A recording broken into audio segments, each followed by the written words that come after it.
மோசையினுடைய கண்கள் இருளடையல்ல, அவனுடைய பலன் குறையவே இல்லையா? இந்த ஜெபத்தில் யாராவது ஒருத்தர் அப்படி நினைச்சிட்டு இருக்கிறீங்களா?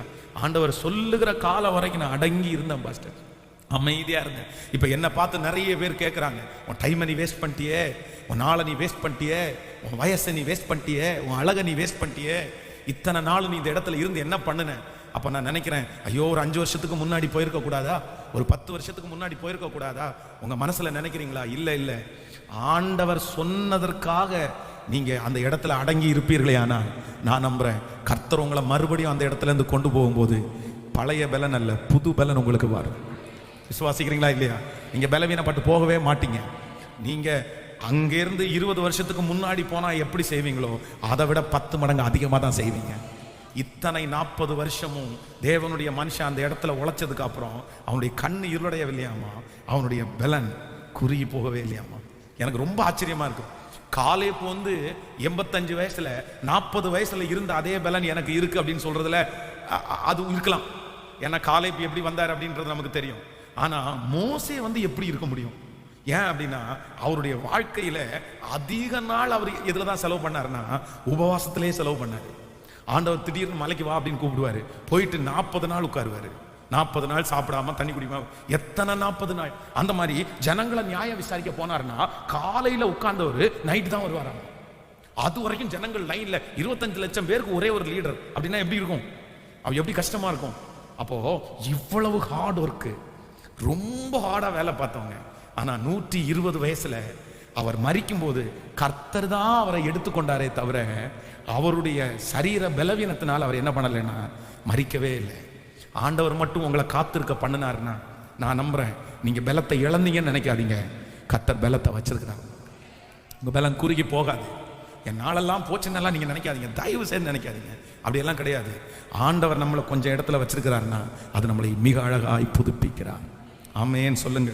கர்த்தாவே, நீர் சொல்லுகிற இடத்திலே இருப்பதற்கு எனக்கு பலன் தாரும்.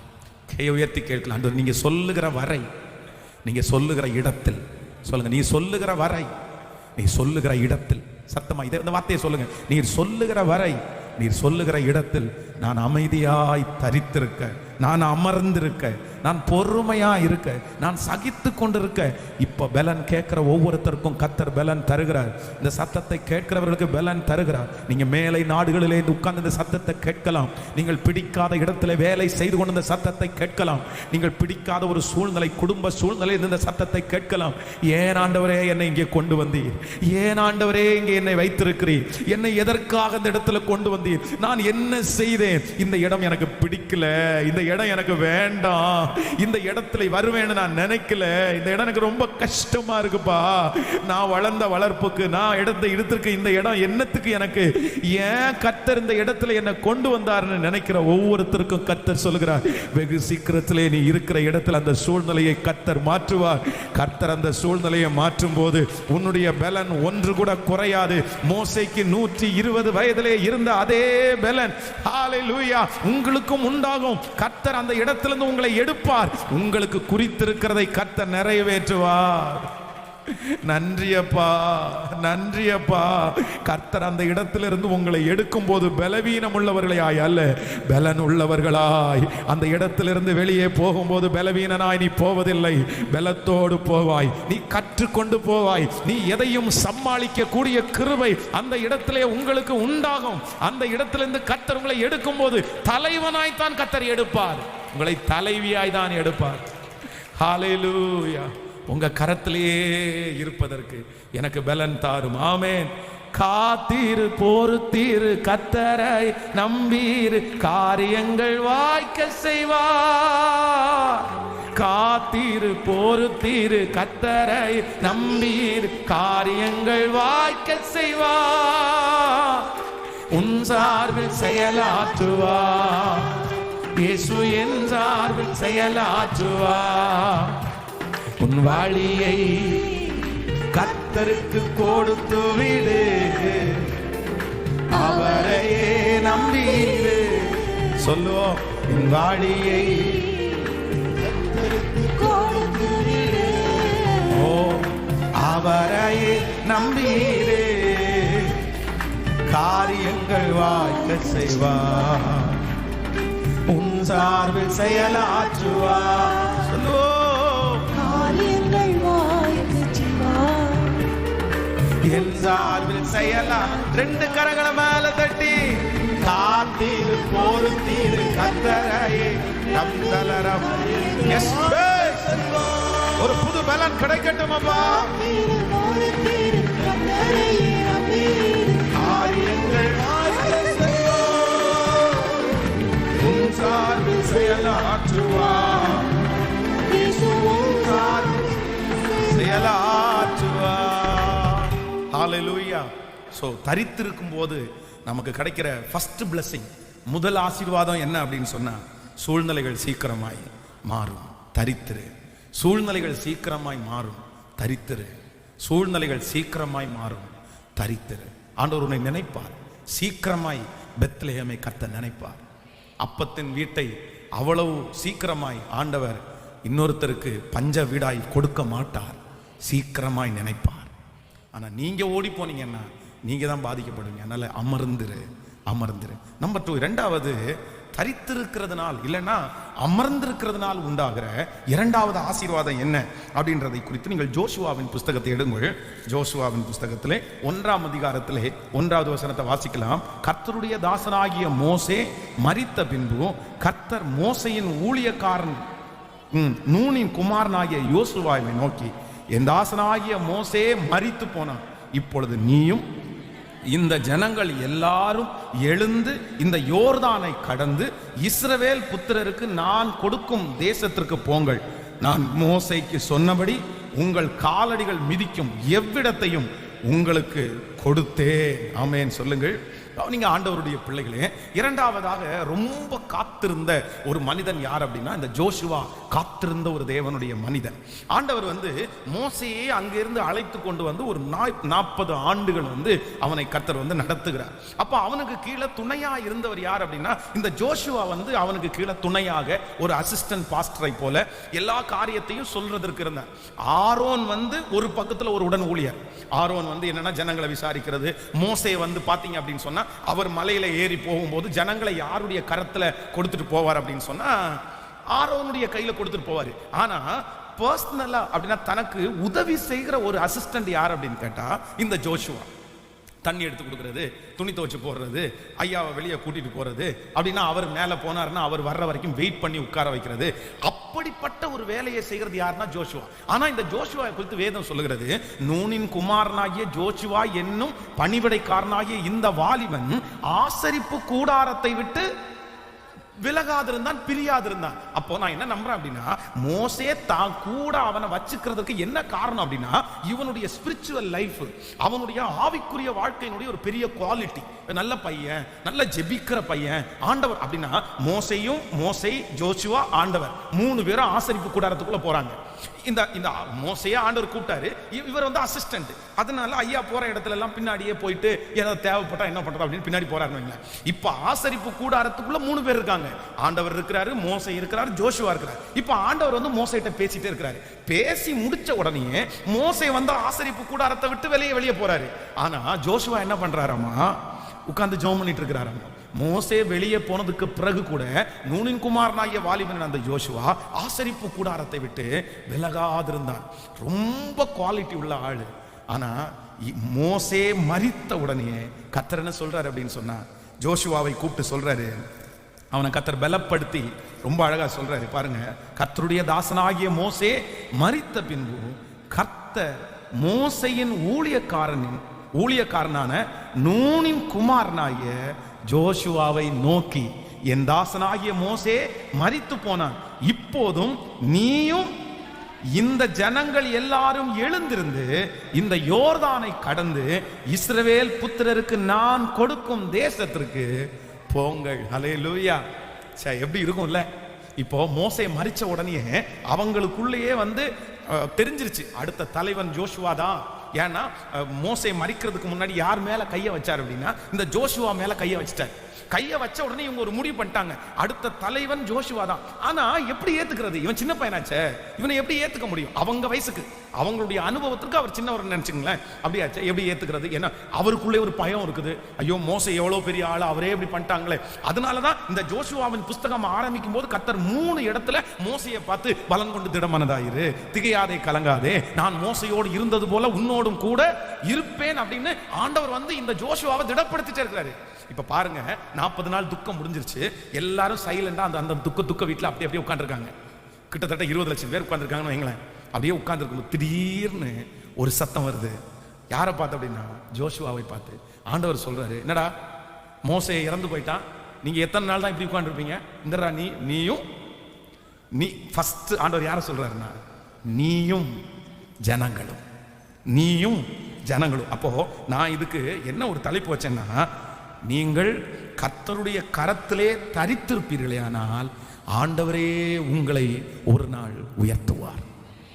நம்பர் 1, முதலாவதாக கர்த்தரே ஒரு நாள் சூழ்நிலையை மாற்றுவார். நம்பர் 2, கர்த்தரே ஒரு நாள் உங்களை உயர்த்துவார். அல்லேலூயா. ஜோஷுவாவை யாரும் சீட்டு போட்டு தேர்ந்தெடுக்க வேண்டாம். ஜோஷுவாவுக்கு யாரும் எலெக்ஷன் வைக்க வேண்டாம். இல்லைன்னா 10 பேர் சேர்ந்து ஜோஷுவா ஒரு பக்கத்தில் நிற்கட்டும், இன்னொருத்தன் இன்னொரு பக்கத்தில் நிற்கட்டும் அப்படின்னு யாரையும் சூஸ் பண்ண எல்லாம் விட மாட்டாரு. துக்க நாள் முடிஞ்ச உடனே கர்த்தரே டைரக்டா ஜோஷுவாவை கூப்பிட்டு சொல்றாரு, எந்திரா போதும், இனி இந்த ஜனங்களை யாருடைய கரத்தில் கொடுக்குறேன்னா உன் கையில் கொடுக்குறேன். நீ கொண்டு போய் இந்த ஜனங்களை நான் அவர்களுக்கு வாக்கு கொடுத்த கானான் தேசத்திலே அவர்களை வழி நடத்து. இந்த ஜெபத்தில் இந்த சத்தத்தை கேட்கிற ஆண்டவருடைய பிள்ளைகளே, நான் நம்புகிறேன் நீங்கள் பலத்த கைக்குள் தரித்திருக்கிறீர்கள். ஆண்டவருடைய சமூகத்தில் அவருடைய வார்த்தைக்காக தரித்திருக்கிறீர்கள். இவ்வளவு போராட்டம், இவ்வளவு பிரச்சனை, இவ்வளவு சூழ்நிலை வந்தும் கூட நீங்கள் அப்படியே அடங்கி கர்த்தர் பேசட்டும், நானா போயிடக்கூடாது, நானாய் வந்துடக்கூடாது அப்படின்னு நினைச்சிட்டு இருக்கிறீங்க. ஆண்டவர் சொல்றாரு, நீ தரித்திருப்பாயே ஆனால், நீ அமர்ந்திருப்பாயே ஆனால் சீக்கிரமாய் நானே உன்னை எல்லாருக்கும் முன்பாகவும் உன் தலையை உயர்த்துவேன். ஜோஷுவாவை உயர்த்தின கர்த்தர் இந்த ஜெபத்தில் இருக்கிற இந்த சத்தத்தை கேட்கிற நிறைய பேரை கர்த்தர் உயர்த்த போகிறார். நீ தரித்திருந்ததை கர்த்தர் பார்க்கிறார். நீங்கள் அடங்கி இருக்கிறதை கர்த்தர் பார்க்கிறார். நீங்கள் அர்ப்பணிப்போடு இருக்கிறதை கர்த்தர் பார்க்கிறார். ஹல்லேலூயா. யாருடைய கண்கள் பார்க்காவிட்டாலும் அந்த ரங்கத்தில் பார்க்கிற உங்களுடைய பிதா உங்களுக்கு வெளியரங்கமான ஒரு பதிலை கர்த்தர் தரப்போகிறார். யோசுவாவுடைய ஜெபத்தை கர்த்தர் பார்த்தார். யோசுவாவுடைய கண்ணீரை, யோசுவாவுடைய ஆராதனையை, யோசுவா கர்த்தர் சமூகத்தில் தரித்திருந்ததை, கீழ்ப்படிதலை எல்லாவற்றையும் பார்த்த கர்த்தர் அவன் அவசரப்படாததினாலே கர்த்தரே அவனை உயர்த்தினார். கர்த்தரே உயர்த்துவார். உங்க மேனேஜருக்கு முன்னாடி ஆண்டவரே உயர்த்துவார். உங்க சொந்தங்களுக்கு முன்னாடி கர்த்தரே உங்களை உயர்த்துவார். பக்கத்தில் ஒரு 3 பேருடைய கரத்தை பிடிச்சி சொல்லுங்க, கலங்காதீங்க, கர்த்தருடைய கரத்தில் இருங்க. சொல்லுங்க, கர்த்தருடைய கரத்தில் தரித்திருங்க, ஆண்டவரே உயர்த்துவார். சொல்லுங்க, ஆண்டவரே ஒரு நாள் உங்களை அழகாய் உயர்த்துவார். ஆமென். கர்த்தர் வந்து பார்த்து விட்டு அமைதியா இருக்கிறவரே அல்ல, சும்மா இருக்கிறவரே அல்ல. உங்களுக்குள்ள தரிசனம் இருக்கும்போது, உங்களை குறித்து ஒரு பெரிய லட்சியத்தை கர்த்தர் வைக்கும்போது, நான் சொல்றேன், நீங்க கர்த்தர் சொல்ற நாள் வரைக்கும் தரித்து மட்டும் இருங்க, அடங்கி இருங்க, அமைதியா இருங்க. நான் நம்புறேன் கர்த்தரே அவங்களுக்கு முன்னாடி ஒரு நாள் கொண்டு வந்து அலங்கரிக்கிறதுக்கு வல்லவராக இருக்கிறார். எத்தனை பேர் ஆமோதிக்கிறீர்கள்? என் தேவனால் முடியாதது என்று எதுவுமே இல்லை. அவர் உங்களை அவங்களுக்கு முன்னாடி கொண்டு வந்து நிறுத்தினார்னா நான் நம்புறேன் ரொம்ப ஆசீர்வாதமாக இருக்கும். ஒரு ஃபாரின்ல, வெளிநாட்டில் ஒரு போதகர், அவருடைய மகன் வந்து அநேக நாட்கள் தன்னுடைய தகப்பனாருடைய ஊழியத்தை செய்வதற்கு ரொம்ப விருப்பமாக இருந்தார். ஆனால் அவர் வந்து அவருடைய ஊழியத்தை அவருடைய மகனுடைய கையில் கொடுக்கவே இல்லையாமோ. இல்லை, உன் கையில் நீ கொடுத்துட்ட அப்படின்னா நீ வந்து இந்த ஊழியத்தை உடைச்சிருவ, நீ ஒன்றும் இல்லாமல் பண்ணிடுவ, நீ பிரசங்கம் பண்ண மாட்டேன், இந்த ஜனங்களெல்லாம் ரொம்ப கடினமான ஜனங்கள், நான் தரமாட்டேன், நான் எப்படி உனக்கு தருவேன். அப்போ அவர் அந்த மகனுக்கு கொடுக்காததற்கு ஆயிரக்கணக்கான காரணத்தை சொல்லிட்டே இருப்பாராம். அவர் பலவீனப்பட்டு கஷ்டமா இருந்தா கூட மேடையில் வந்து நின்று அவரை தான் பிரசங்கம் பண்ணுவாராம். அவருடைய மகனுக்கு வந்து, ஆனால் அவருடைய மகனுக்குள்ள தரிசனம் இருக்குது, ஜபம் இருக்குது, எல்லாமே இருக்குது. ஆனால் அந்த பொறுப்பை வந்து தன்னுடைய மகனுடைய கையில் அவரால் கொடுக்க முடியல. நம்ம வந்து சிலர் வந்து அப்படிதான், இந்த தகப்பன்மார் நிறைய பிஸ்னஸ் பண்ணுறவங்க பார்த்தீங்கன்னா பிள்ளைங்களுடைய கையில் அவ்வளோ சீக்கிரமாக அதை தூக்கி கொடுத்துட மாட்டாங்க. ஏன்னா பிள்ளைங்களை நம்ப மாட்டாங்க, இவங்களே வச்சுருப்பாங்க. நான் என்ன சொல்கிறேன் அப்படின்னா, உங்கள் எல்லாருக்கும் ஒரு ஆலோசனை சொல்கிறேன்.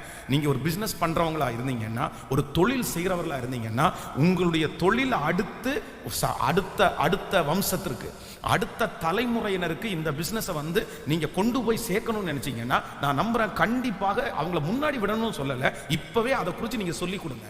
கண்டிப்பா சொல்லிக் கொடுங்க. அந்த விஷயத்தினுடைய ஆசையை பிள்ளைகளுக்குள்ள கொண்டு வாங்க. அது எவ்வளவு முக்கியமானதுன்றதை சொல்லிக் கொடுங்க. அதை உருவாக்குறதற்கு அதை நீ எவ்வளவு கஷ்டப்பட்டீங்கன்னு சொல்லிக் கொடுங்க. யார் எப்படி இருப்பா, இந்த மனுஷன் எப்படி இருப்பான், அந்த மனுஷன் எப்படி இருப்பான், எப்படி பண்ணணும், இந்த விஷயத்தெல்லாம் உங்க பிள்ளைகளுக்கு கண்டிப்பாக நீங்க சொல்லிக் கொடுக்கணும். இது அவசியமான ஒன்று. அப்போ இந்த தகப்பனார் வந்து பாத்தீங்க அப்படின்னு சொன்னா, தன்னுடைய காரியத்தை பிள்ளைகிட்ட கொடுக்க முடியல. இவன் என்னமோ பண்ணிடுவானோ, இவன் ஜனங்கள் எல்லாம் துரத்திடுவானோ அப்படின்னு ஒரு முடிவெடுத்தார். அப்போ திடீரென்று ஒரு நாள் பாத்தீங்க அப்படின்னு சொன்னா, இவர் வந்து ஒருவேளை அப்படி இவர் பலவீனப்பட்டிருக்கார். நிறைய நாட்கள் ஞாயிற்றுக்கிழமை பலவீனப்படும் போது கூட பாத்தீங்கன்னா இன்னொருத்தர் அப்பாயின்மெண்ட் பண்ணிடுவாராம். வெளியிலேருந்து ஒரு ஊழியக்காரரை புக் பண்ணி அவரை பிரசங்கம் பண்ண வச்சுட்டு இவர் இருப்பாராம். அப்போ அந்த பையனுக்கு வந்து மனசுக்கு ரொம்ப கஷ்டமா இருக்கும். வச்சேன் நம்மளும் ஒரு நாள் எங்க அப்பா வந்து இந்த மாதிரி முன்னாடி இன்னும் பிரசங்கம் பண்ண வைக்க மாட்டேங்கிறாரு அப்படின்னு நினைப்பாங்க. அப்போ ஒரு நாள் வந்து இவர் வந்து ஆராதனை ஸ்டார்ட் பண்ணிட்டாரு. ஆராதனை முடிச்சு அந்த காணிக்கை பகுதி வரும்போது இவருக்கு ஒரு நெஞ்சு வலி வந்துருச்சாங்க. நெஞ்சு வலி, ரொம்ப நெஞ்சு வலிச்சு உடம்பு வேர்க்கிறத பார்த்த உடனே அவருக்கு ஒரு இது வந்துச்சு. என்னன்னா, ஒருவேளை அட்டாக் மாதிரி ஏதாவது வந்திருக்குமோ அப்படின்னு நினைச்சு அந்த பயம் வந்ததுனால சர்ச்சினுடைய மூப்பிட்ட சொல்ற, இந்த மாதிரி எனக்கு வந்து நெஞ்சு பெயின் வலியா இருக்குது, எனக்கு வந்து வேர்க்குது, எனக்கு இப்போ இம்மிடியேட்டா ஹாஸ்பிட்டலுக்கு போகணும் அப்படின்னு. உடனே அந்த நிமிஷத்துலயே அவ்வளவு அழகா காரை ரெடி பண்ணி அவர் ஹாஸ்பிட்டலுக்கு கூட்டு போறாங்க. இப்ப எது வெறுமையா இருக்கு சொல்லுங்க? பலிபீடம் இப்ப வெறுமையா இருக்குது.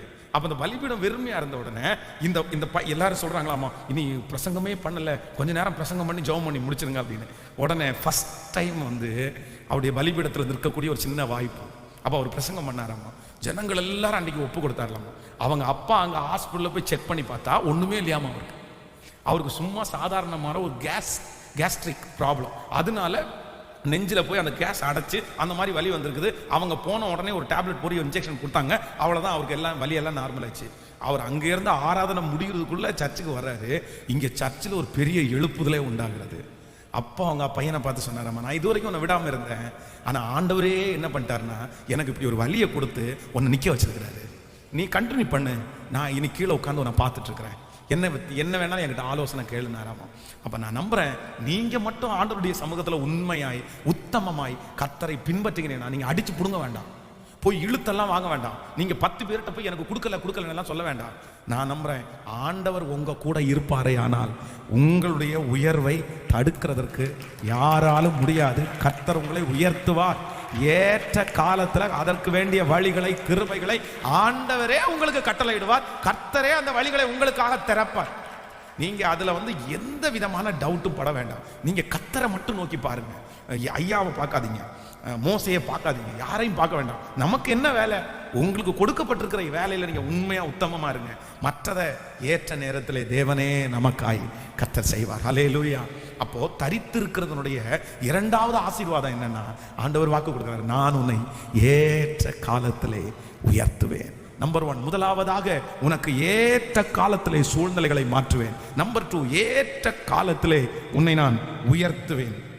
நம்பர் 3, மூன்றாவதாக ஒரு வசனத்தை கூட நம்ம வாசிக்க போலாம். ஆதியாகமத்திலே நீங்கள் வாசிக்கும் போது, ஆதியாகமம் ஸ்தோத்திரம் 21வது அதிகாரத்தை எடுத்துக்கொள்ளலாமா? நம்ம தரித்திருக்கும் போது ஆண்டவர் நமக்கு கொடுக்கிற மூன்றாவது ஆசீர்வாதத்தை எடுத்துக்கொள்ளலாம். ஆதியாகமம் 26வது அதிகாரத்திலே 26ஆம் அதிகாரம் வாசிக்கலாமா? அந்த 1வது வசனத்திலிருந்து வாசிக்கலாம். 26வது அதிகாரம் 1வது வசனத்திலிருந்து, ஆபிரகாமின் நாட்களில் உண்டான பஞ்சத்தை அல்லாமல் பின்னும் ஒரு பஞ்சம் தேசத்தில் உண்டாயிற்று. அப்பொழுது ஈசாக்கு பெலிஸ்தியருக்கு ராஜாவாகிய அபிமெலேக்கிடத்திற்கு கேராருக்கு போனார். கர்த்தர் அங்கே தரிசனமாகி, நீ எகிப்திற்கு போகாமல் நான் உனக்கு சொல்லும் தேசத்திலே குடியிரு. இப்பொழுது 12வது வசனத்துக்கு வரலாமே. 12வது வசனம், ஈசாக்கு அந்த தேசத்தில் விதை விதைத்தான். கர்த்தர் அவனை ஆசீர்வதித்ததினால் அந்த வருஷத்தில் 100 மடங்கு பலனை அடைந்தான். கரங்களை தட்டி கர்த்தரை மகிமைப்படுத்துவோம். அவன் அந்த வருஷத்திலே 100 மடங்கு பலனை அடைந்தான். கர்த்தர் ஈசாக்கை பார்த்து சொல்லுகிறார், நீ அந்த தேசத்தை விட்டு போகாதே, நீ அங்கேயே இரு, உங்க அப்பா பண்ணின தப்ப நீ பண்ணாத, நீ தரித்திரு. உங்க அப்பா இங்கிருந்து எகிப்திற்கு போனாரு, பொய் சொல்ல வேண்டிய சூழ்நிலை எல்லாம் வந்துருச்சு, நீங்க இருன்னு கர்த்தர் சொல்றாரு. அப்ப ஈசாக்கு அங்கே தரித்திருக்கும் போது, அடங்கி இருக்கும்போது அவனுக்கு கிடைத்த ஆசீர்வாதம் என்னன்னா, பஞ்சமுள்ள காலத்துல ஈசாக்கு விதை விதைத்தான். கர்த்தர் அவனுக்கு 100 மடங்கு கர்த்தர் அவனை ஆசீர்வதித்தார். நான் உங்களுக்கு தீர்க்க தரிசனமாய் சொல்லுகிறேன், நீங்க மட்டும் கர்த்தர் உங்களை உயர்த்துற வரைக்கும் நீங்க தரிச்சிருந்துட்டீங்கன்னா, நான் நம்புறேன் கர்த்தர் 3வது உங்களுக்கு கொடுக்குற ஆசீர்வாதம் என்னன்னு தெரியுமா? அவரே உங்களுக்கு பஞ்சமான காலமா இருந்தாலும், ஒன்றும் இல்லாம இருந்தாலும், உங்களை 100% கர்த்தர் ஆசீர்வதிப்பேன் என்று வாக்கு கொடுக்கிறார். ஹல்லேலூயா. சொல்லுங்க பார்க்கலாம். 3 காரியம். முதலாவது, தரித்திரு, சூழ்நிலைகள் சீக்கிரமாய் மாறும். நம்பர் 2, தரித்திரு, ஏற்ற காலத்தில் கர்த்தர் உங்களை உயர்த்துவார்.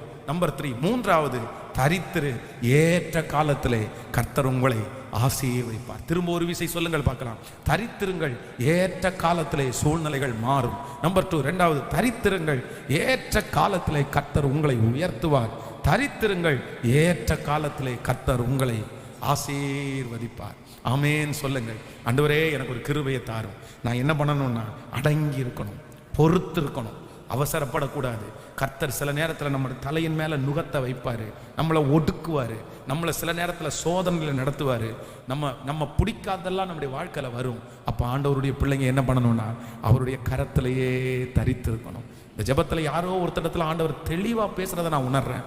யாருக்காக ஆண்டவர் பேசுறதுன்னு தெரியல. மகளே, உன் மனசுக்குள்ள 1000 எண்ணங்கள் ஓடலாம். மகனே, உன் மனசுக்குள்ள 1000 எண்ணங்கள் ஓடலாம். இல்லை, ஆண்டவர் வாக்கு கொடுக்கிறாரு, தரித்திரு, தரித்திரு, தரித்திரு, அடங்கி இரு. மேனேஜருடைய கையில தரித்திரு, கணவனாருடைய கையில தரித்திரு, சூழ்நிலையில தரித்திரு, திருச்சபையில தரித்திரு, ஊழியத்துல தரித்திரு, நீ போன பட்டணத்துல தரித்திரு. கர்த்தர் ஒரு நாள் கண்டிப்பாக உன்னை உயர்த்துகிற நாள் வரும். ஹல்லேலூயா. கர்த்தர் உன்னை பார்க்கிறார். உன் சிறுமையை கர்த்தர் பார்க்கிறார். உன் அங்கலாய்ப்பை கர்த்தர் பார்க்கிறார். உன் கண்ணீரை கர்த்தர் பார்க்கிறார். அது கர்த்தருடைய கணக்கிலே இருக்கிறது. ஹல்லேலூயா. உன்னுடைய பொறுமைக்கு ஒரு வெற்றியை உண்டு. உன்னுடைய தாழ்ந்து போகிறதுக்கு ஒரு வெற்றி உண்டு. உன் கண்ணீருக்கு ஒரு பதில் உண்டு. உன் அவமானத்திற்கு ஒரு பதில் உண்டு. கர்த்தர் நீதி உள்ள நியாயாதிபதி அல்லவா? ஆண்டவர் நீதி உள்ள நியாயாதிபதி அல்லவா? எப்படி உன்னை கைவிடுவார்? எப்படி ஆண்டவர் உன்னை மறந்து விடுவார்? அவர் மறக்கவே மாட்டார். ஆமென். என்ன பண்ணணுமா? தரித்திரு. சொல்லுங்க பார்க்கலாம் எல்லாருமே, தரித்திரு, தரித்திரு. பரவாயில்ல, தரித்திருங்க. தாவீது 15 வருஷத்துக்கு மேல அபிஷேகம் பண்ணப்பட்டு, அனாயிண்டிங் வந்து, சாமுவேல் வந்து தைல குப்பியை எடுத்து உடைச்சு நீதாண்டா ராஜான்னு பிரதிஷ்டை பண்ணதுக்கு அப்புறமே அத்தனை வருஷம் காத்திருந்தார். அத்தனை வருஷம் தரித்திருந்தார். ஒரு கேள்வி கூட கேட்கல, ஒரு கேள்வி கூட கேட்கல. எத்தனை சூழ்நிலை, நான் ஃபர்ஸ்ட் சொன்னது மாதிரி எத்தனை சூழ்நிலை அவருக்கு. சிங்க கேவி, பைத்தியக்காரன மாதிரி நடிக்கிறது, எத்தனை அனுபவம். ஆனாலும் என்ன பண்ணாருன்னா, தரிச்சிருந்தாரு. அவர் சொல்றாரு, நானா அவசரப்பட்டு நான் கண்டிப்பா சவுலுடைய இடத்தை என்ன பண்ண மாட்டேன், பிடிக்க மாட்டேன். நான் வெயிட் பண்றேன், நான் வெயிட் பண்றேன். ஆண்டவர் தானே நான் பிளஸ் பண்ணாரு, ஆண்டவர் தானே என்ன அபிஷேகிச்சாரு, ஆண்டவர் தானே என்ன படிக்க வச்சாரு, ஆண்டவர் தானே இந்த இடத்தை எனக்கு கொடுத்தாரு, கர்த்தர் தானே அந்த குடும்பத்தை உங்களுக்கு கொடுத்தாரு, கர்த்தர் தானே உனக்கு அந்த இடத்துல கொண்டு வந்து வச்சாரு, ஆண்டவரால் தானே நீங்க நடத்தப்பட்டீங்க. அப்புறம் ஏன் நீங்க ஓடணும் விட்டுட்டு, அப்புறம் ஏன் நீங்க தரித்திருக்க கூடாது? அப்படிதான் அவர் நினைச்சாரு. கர்த்தர் தான் என்ன அபிஷேகம் பண்ணாரு, கண்டிப்பா என்ன ஒரு நாள் நடத்துவார். கடைசியில் பார்த்தீங்கன்னா சுற்றி இருக்கிறவங்க சொல்றாங்க, இதுதான் கடைசி வாய்ப்பு, ஒரே போட்டுரும் அப்படின்றான். இல்லை இல்லை, நீயும் பின்னாடி இருக்கிறவனை வச்சு அடிக்க நம்ம அப்படிதான் இருப்போம். நம்ம ஒன்றும் பண்ண மாட்டோம். ஆனால் பின்னாடி இருக்கிறவன் வச்சு நீ பண்றா அப்படின்ற மாதிரி சொல்லுவேன். அவங்க அவர் மேலே எழும்ப விடாதபடி தடுத்தாராங்க. ஆனாப்பா ஒன்றும் பண்ணாதப்பா, விட்டுருப்பா அப்படின்னு தடுத்தாராங்க. கடைசியில் சவுல் மரிச்ச உடனே நான் நம்புறேன், அந்த கிரீடத்தை இவரா போய் எடுத்து தலையில வச்சுக்கல. அங்கே இருக்கிற ஆசாரியர்கள், படைத்தளபதிகள் எல்லாரும் எதிராக வந்தாங்க. வந்து கிரீடத்தை ஒரு தட்டில் வச்சு, ஐயா உங்களுக்காக தான் இது வெயிட் பண்ணிட்டு இருக்குது, இத்தனை வருஷம் உங்களுக்காக தான் வெயிட் பண்ண. அவருடைய தலையிலே ராஜ கிரீடத்தை வச்சு, அதற்கு பிறகு பெரிய ராஜாவாய் இயேசு கிறிஸ்துவுக்கு அவரே பெருமைப்படுற அளவுக்கு ராஜ்யபாரம் பண்ணானவன்.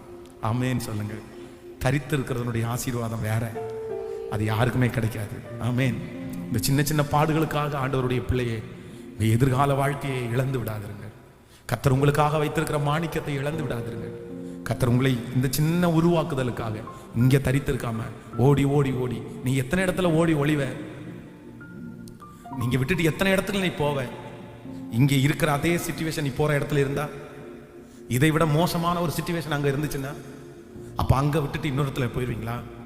இல்லைன்னா அங்க விட்டு இன்னொரு இடத்துல போயிட முடியுமா? நம்ம முடியாதுல்ல, முடியாதுல்ல. எங்க போனாலும் ஆண்டவர் உங்களுக்கு வச்சிருக்கிற காலம் வரைக்கும் நீங்க அப்படிதான் இருந்து ஆகணும். ஆமென் சொல்லுங்க. அது ஒரு காலம், அது ஒரு வருடம், அது எத்தனை நமக்கு தெரியாது. அது வரைக்கும் நீங்க எங்க ஓடினாலும் அந்த அந்த செட்டப் வந்து உங்களுக்கு கஷ்டமா தான் இருக்கும். ஆனா ஆண்டவரே என்ன பண்ணுவார்னா, உங்களை அழகா எடுத்து ஒரு இடத்துல கொண்டு வந்து உறுதியாய் வைப்பார். ஹல்லேலூயா, ஹல்லேலூயா. எழும்பி நிற்கலாமா கர்த்தர் சமூகத்தில்? ரிதலர பௌத கதலர சேதர பௌர. சுற்றி இருக்கிறவர்கள் நன்றி, கர்த்தர் உம்மோடு இருக்கிறார் என்கிறத. நீ செய்கிற எல்லா காரியமும் வாய்க்கிறதுனால, நீ செய்கிற எல்லா காரியத்தையும் நாங்க பார்க்கும்போது நாங்க ஒண்ணு கண்டுபிடிச்சோம், கர்த்தர் உங்க கூட இருக்கிறார் என்கிறத கண்டுபிடிச்சோம். நீ செய்கிற எல்லா காரியத்தையும் கர்த்தர் வாய்க்கிறத நாங்க பார்த்துட்டோம். கர்த்தர்னோடு கையை உயர்த்தி என்னோடு இருங்கப்பா. என்னமோ உன் மேல நான் வச்ச அன்பு வித்தியாசமானது. நீ செய்ததுக்கு உன்னை வெறுக்கணும், நீ பண்ணினதுக்கு உன்னை வெறுக்கணும். மகனே மகளே, உன்னை நான் நேசிக்க கூடாது. ஆனா என்னமோ தெரியல, உன் மேல நான் ஒரு ஸ்பெஷல் கிருபையை வச்சேன், ஒரு ஸ்பெஷல் இரக்கத்தை நான் உனக்கு வச்சேன். இதுவரைக்கும் உன்னை கைவிடக்கூடிய எத்தனையோ சூழ்நிலை வந்துருச்சு, ஆனா நான் உன்னை கைவிடவே இல்லை, நான் உன்னை கைவிடவே இல்லை. நான் உன் மேல வச்ச பாசம் அது. என்னமோ உன்னை எனக்கு பிடிக்குது.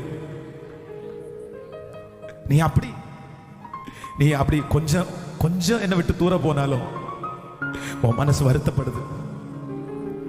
நீ வருத்தமே படலைன்னு எல்லாரும் நினைக்கிறாங்க, ஆனா நீ வருத்தப்படுறேன்னு எனக்கு மட்டும் தான் தெரியும். அதனால தான் நான் உன்னை இன்னைக்கு வரைக்கும் நான் உன்னை கைவிடல. அதனால தான் இன்னைக்கு வரைக்கும் நான் உனக்கு கைவிட. தப்பு பண்ணணும்னு நீ தப்பு பண்ணல, ஆனா தப்பு பண்ணி முடிச்சனும் மனசு வேற எதுக்கும் வருத்தப்படல. தண்டனை வாங்குறத குறிச்சு வருத்தப்படல, மற்றவங்க திட்டுறத குறிச்சு வருத்தப்படல. ஆனா ஆண்டவரை நான் கஷ்டப்படுத்திட்டேனேன்னு உன் மனசு சொல்லுது. அந்த ஒரே ஒரு மனசுக்காக தான் கர்த்தர் இன்னைக்கு வரைக்கும் உன்னை கைவிடல. மகனே மகளே, அந்த ஒரு மனசை தான் கர்த்தர் பார்க்கிறாரு.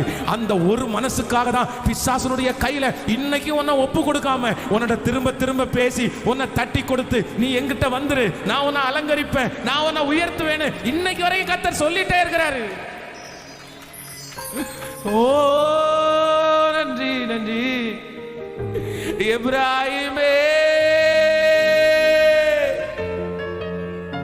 உன்னை எப்படி கைவிடுவே? இஸ்ரவேலே, உன்னை எப்படி ஒப்பு கொடுப்பே? எப்ராஹிமே, சாரிப்பா சாரிப்பா சாரிப்பா, இவ்வளோ அன்புள்ளவருப்பா நீங்க. சாரிப்பா சாரிப்பா, என் புயலுக்கு நான் தான்ப்பா காரணம், என் பிரச்சனைக்கு நான் தான்ப்பா காரணம், என் சூழ்நிலைக்கு நான் தான்ப்பா காரணம். இன்னொருத்தரை பார்த்து நீ தான் காரணம்னு நான் சொல்ல மாட்டேன்.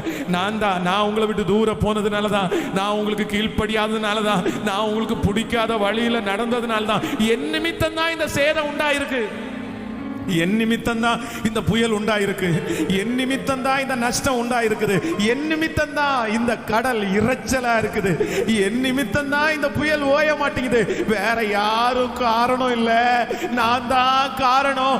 என்ன பொறுத்துங்க ஆண்டவரேன்னு சத்தத்தை உயர்த்து சொல்லு சகோதரனே சகோதரியே. நீ சொன்ன உடனே அந்த புயல் நிற்கும். எப்ராஹிமே, உன்னை எப்படி கைவிடுவே? இஸ்ரவேலே, உன்னை எப்படி விட்டு கொடுப்பே? எப்ராஹிமே, ரிதலரம் தனோரக் நேரல சௌக்கரோல. ரெண்டு கைய மேல உயர்த்தி நான் அர்ப்பணிக்கிறேன் ஆண்டவரேன்னு சொல்லுங்க. பக்கத்து ஒப்பு கொடுங்க. பக்கத்து வாலிப தம்பி தங்கச்சியும் ஒப்பு. மகா சொல்லுமா, நான் தான் ஆண்டவரே காரணம், சொல்லு, சத்தத்தை உயர்த்தி, இந்த புயலுக்கு நான் தான் ஆண்டவரே காரணம் சொல்லு. இன்னொருத்தர் மேல நீ பழி சாட்டாத மகளே, மகனே, பழி சாட்டாத. கையை உயர்த்தி சொல்லி, ஏசப்பா நான் ஜெபிக்காதாப்பா காரணம், நான் பரிசுத்தமா வாழாதாப்பா காரணம். சொல், நான் தான்ப்பா காரணம், நான் தான்ப்பா காரணம், நான் தான்ப்பா காரணம், நான் தான்ப்பா. ஆனாலும் இன்னைக்கு வரைக்கும் கர்த்தர் வெறுக்கல் என்றதுதான் இந்த ஜெபத்திற்கு ஆண்டவர் உங்களை நிக்க வச்சிருக்கிறது. இல்லைன்னா இந்த ஜெபத்தில் அட்டன் பண்றதுக்கு காரணமே கர்த்தர் உங்களை வெறுக்கல் என்றதுக்கு அடையாளம். கையை உயர்த்தி, இயேசுவே நான் தான், என்ன மன்னிச்சிருங்க, என்ன மன்னிச்சிருங்க, என்ன மன்னிச்சிருங்க. உம்மை விட்டு தூர போன என்னை நல்லவனாக்கி என்னை சேர்த்து கொண்டவரே, உம்மை விட்டு தூர போன என்னை நல்லவனாக்கி. அப்பா அப்பா, எல்லாருக்கும் முன்னாடி என்ன நல்லவன காமிச்சு, நல்லவனாக்கி என்னை சேர்த்து கொண்ட, ஓ நல்லவளாக்கி என்னை. ஒரு 5 டைம் அப்படியே பாடிட்டு அப்படியே முடிக்கலாம். எப்ராஹிமே உன்னை எப்படி இஸ்ரவேலே ரோதாலாரா தனோரம் தனோரோ. அந்த பிரஷர் தொடட்டும் தொடட்டும் தொடட்டும் தொடட்டும் தொடட்டும். எழுப்புது எழுப்புது எழுப்புது எழுப்புது. என்ன கைவிட்டுறாதீங்க ஆண்டவரே, என்ன கைவிட்டுறாதீங்க ஆண்டவரே, என்ன வேணான்னு சொல்லிடாதீங்க ஆண்டவரே, என்ன மறந்துடாதீங்க ஆண்டவரே, என் மேல இரக்கத்தை வைக்காம விட்டுறாதீங்க ஆண்டவரே, என்ன மறந்துடாதீங்கப்பா, என்ன மறக்காதீங்க. உடைய பிள்ளைகள் எல்லாரையும் உடைய கரத்துல தாழ்த்தி ஒப்பு கொடுக்கிறேன்.